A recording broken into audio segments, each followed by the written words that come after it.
আসসালামু আলাইকুম। শান্ত বায়োলজি থেকে সবাইকে স্বাগত জানাচ্ছি। আশা করি সবাই ভালো আছো। অনেক ব্যস্ততার কারণে অনেকদিন পরে তোমাদের সামনে হাজির হয়েছি। শান্ত বায়োলজির যে ইউটিউব চ্যানেলের ক্লাসগুলা তোমরা অনেকেই দেখতে পাওনি।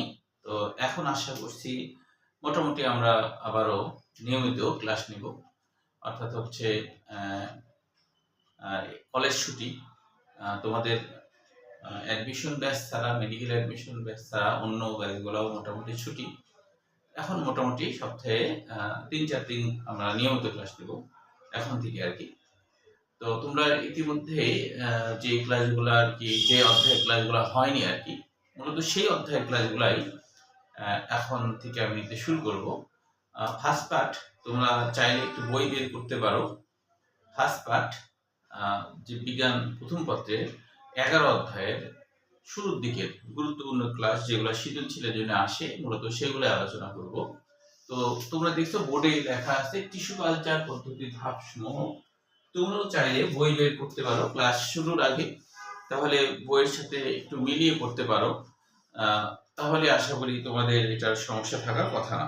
তো দেখো এটার হেডিংটাই দেওয়া আছে টিস্যু কালচার।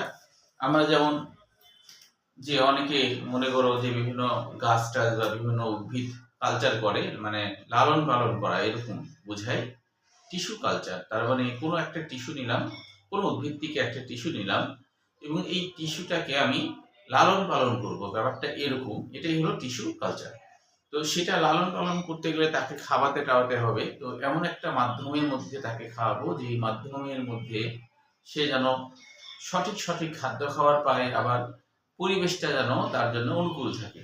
তাহলে তাকে কিন্তু আমি বড় করতে পারবো, অর্থাৎ একটা টিস্যু দিয়ে আমি একটা নতুন উদ্ভিদ বানাতে পারবো।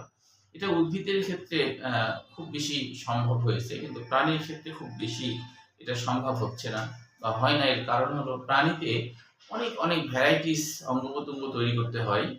এই কারণে প্রাণীর ক্ষেত্রে এখন পর্যন্ত এরকম খুব বড় রকমের কোনো সাকসেসফুলি কোনো কিছু দেখা যায় না। কিন্তু উদ্ভিদের ক্ষেত্রে সম্ভব। কারণ উদ্ভিদে অঙ্গ-প্রত্যঙ্গ কম। এজন্য একটা টিস্যুর এই ক্ষমতা থাকে যে সম্পূর্ণ উদ্ভিদ তৈরি করার আরকি। তো দেখো টিস্যু কালচার প্রযুক্তির প্রথমের দিকে যদি আমরা আসি, তো টিস্যু কালচার, উদ্ভিদ টিস্যু কালচার যেটা, সেটা প্রথমে বলা হচ্ছে যে উদ্ভিদ টিস্যু কালচার কাকে বলে। এগুলো তোমরা তো পড়তেই পারবা জ্ঞানমূলক কোশ্চেন হিসাবে। তবে এখানে একটা কথা আছে যে দেখো টটিপোটেন্সি, মানে যেটা আরকি মর্গান বলেছেন টটিপোটেন্সি। তো আসলে টটিপোটেন্সি মানে কি? টটি কথাটা আসছে টোটাল থেকে, পোটেন্সি মানে হলো শক্তি। অর্থাৎ কোনো একটা উদ্ভিদ টিস্যুর বা একটা কোষের মধ্যে সর্বময় ক্ষমতা আছে, অর্থাৎ সম্পূর্ণ উদ্ভিদ তৈরি করার সর্বময় ক্ষমতা যার মধ্যে আছে তাকে বলা হয় টটিপোটেন্সি। এটা মর্গান বলছেন যে একটা উদ্ভিদের মধ্যে, একটা উদ্ভিদ টিস্যুর মধ্যে, একটা কোষের মধ্যে সম্পূর্ণ ক্ষমতা আছে যে ওই কোষটাকে একটা সম্পূর্ণ উদ্ভিদ তৈরি করার। এটাকে বলা হয় টটিপোটেন্সি বা টোটাল পোটেন্সি। এটাকে মাইক্রো প্রপাগেশনও বলা হয়। মাইক্রো মানে ছোট, প্রপাগেশন মানে সম্প্রসারণ বা বৃদ্ধি, মানে ছোট্ট জিনিসকে সম্প্রসারণ করা বা বৃদ্ধি করা। তাহলে এটা হলো টিস্যু কালচার কাকে বলে, এই ব্যাপারটা হলো। এখন এখানে আরো কিছু বিষয় আছে, যেমন ধরো যে টিস্যু কালচারের জনককে, এটা গুরুত্বপূর্ণ এমসিকিউ। টিস্যু কালচারের জনক হাভারল্যান্ড, এটাকে বলা হয়। তারপরে তিনি সর্বপ্রথম টিস্যু কালচার পদ্ধতি উদ্ভাবন করেন। এই পদ্ধতিকে ইন ভিট্রো কালচারও বলা হয়। আসলে ইন ভিট্রো মানে কাঁচ বোঝায়, কাঁচের ভিতরে টিস্যু কালচার যে করা হয় সেটা কিন্তু কাঁচের ভিতরেই করা হয়। সেই জন্যে এটাকে বলা হচ্ছে যে ইন ভিট্রো আরকি। ইন ভিট্রো মানে কোষের বাইরে। আসলেই তো তাই, আমরা তো কোষের মধ্যে এটা করছি না, কোষের বাইরে করছি, কাঁচের মধ্যে করছি। তো এই জন্য এর নাম হলো যে কোষের বাইরে বোঝায়, অর্থাৎ ইন ভিট্রো মানে কাঁচের মধ্যে করা হয়, ভিট্রো মানে কাঁচের মধ্যে করা। এই এবার আমরা সরাসরি চলে আসি টিস্যু কালচার গবেষণাগার। এখান থেকে কোশ্চেন হয় না, সরাসরি আমরা চলে আসি টিস্যু কালচার প্রযুক্তির ধাপ, যেটা বোর্ডে দেওয়া আছে। দেখো প্রথম ধাপটা বলা হচ্ছে মাতৃ উদ্ভিদ বা এক্সপ্লান্ট নির্বাচন। তো এক্সপ্লান্ট জিনিসটা কি সেটা আমরা একটু বুঝি। যে দেখো মাতৃ উদ্ভিদ, এটা হলো মাতৃ উদ্ভিদ টবে লাগানো একটা গাছ, সেখান থেকে এক্সপ্লান্ট নেওয়া হয়েছে। তো এক্সপ্লান্ট মানে কি? প্লান্ট মানে বুঝতে পারছো উদ্ভিদ, এক্স মানে বাইরে এরকম বোঝায়। তার মানে একটা জীবন্ত উদ্ভিদের একটা টিস্যু বাইরে নিয়ে আসা, এটাকে বলে এক্সপ্ল্যান্ট। তার মানে জীবন্ত টিস্যু উদ্ভিদ থেকে আলাদা করা বা সরিয়ে নেওয়া, এরকম কিছুকে বলা হয় এক্সপ্ল্যান্ট। এরকম কিছুকে বলা হয় এক্সপ্ল্যান্ট। তাহলে সেই এক্সপ্ল্যান্ট করা হলো, বাইরে নেওয়া হলো। তারপরে কি করা হবে, এখন এই এক্সপ্ল্যান্টকে তুমি তো এমনি এমনি রাখতে পারবে না, এমনি এমনি রাখলে তো আর হবে না। যেমন একটা ছোট্ট ভ্রূণকে তুমি যদি এমনি এমনি রেখে দাও, অনুকূল পরিবেশ, মায়ের পেটের মধ্যে এটা অনুকূল পরিবেশ, এরকম পরিবেশে না রেখে দাও, তাহলে তো সেটা আর কি সম্প্রসার মানে ভ্রূণের যে বিকাশ সেটা তো হবে না। সেরকম এইটাকে তুমি এমনি এমনি রাখলে তো হবে না, বা মাটির মধ্যে পুঁতে রাখলেও হবে না। এইটার জন্য যা যা দরকার সেরকম একটা মিডিয়াম, মানে কি একটা বাহক বা মাধ্যম সেটা তৈরি করব। এবং সেই জন্য পরের পয়েন্টের নাম হলো মিডিয়ামে টিস্যু স্থাপন, অর্থাৎ কালচার মিডিয়াম বা আবাদ মাধ্যম তৈরি। আবাদ মাধ্যম তৈরি করার জন্য আমাদের বিভিন্ন ধরনের ভিটামিন, সুক্রোজ, ফাইটো হরমোন এগুলো লাগবে, সেটা প্রথমে তৈরি করতে হবে। এবং সেইখানে কিন্তু আরেকটা ব্যবস্থা রাখতে হবে কালচার মিডিয়ামে, যে এটাকে অ্যাগার জেল দিয়ে এটাকে একটু থকথকে করতে হবে। এবং এখানে পিএইচ খুবই গুরুত্বপূর্ণ। পিএইচ হলো 5.5 থেকে 5.8 এর মধ্যে হতে হবে। তাহলে একটা মাধ্যম বা মিডিয়াম তৈরি করলাম, যেটা আবাদ মাধ্যম নামে পরিচিত। এর পরের টপিকসের নাম হলো জীবাণুমুক্তকরণ বা নির্বীজকরণ করা। তো জীবাণুমুক্তকরণ অর্থাৎ হলো আমি মাধ্যম তো তৈরি করলাম, এখন এই এক্সপ্ল্যান্টকে জীবাণুমুক্ত করতে হবে।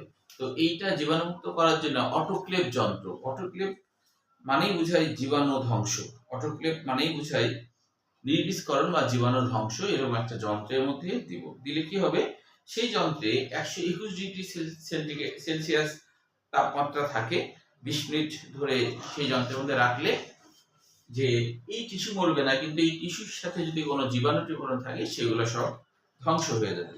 সেটা করলাম, করার পরে মিডিয়ামে এক্সপ্ল্যান্ট বা টিস্যু স্থাপন করবো। মিডিয়ামে এক্সপ্ল্যান্ট বা টিস্যু স্থাপন করবো, অর্থাৎ আমার সবকিছু করা হয়ে গেছে এবং মিডিয়ামে আমি টিস্যু স্থাপন করব। এই মিডিয়ামটা আগে থেকে আমরা হলো যে অ্যাগার জেল দিয়ে একটু থকথকে করছি, যেন ভেসে না থাকে, টিস্যুটা পুঁতে রাখা যায়, সেটা করলাম।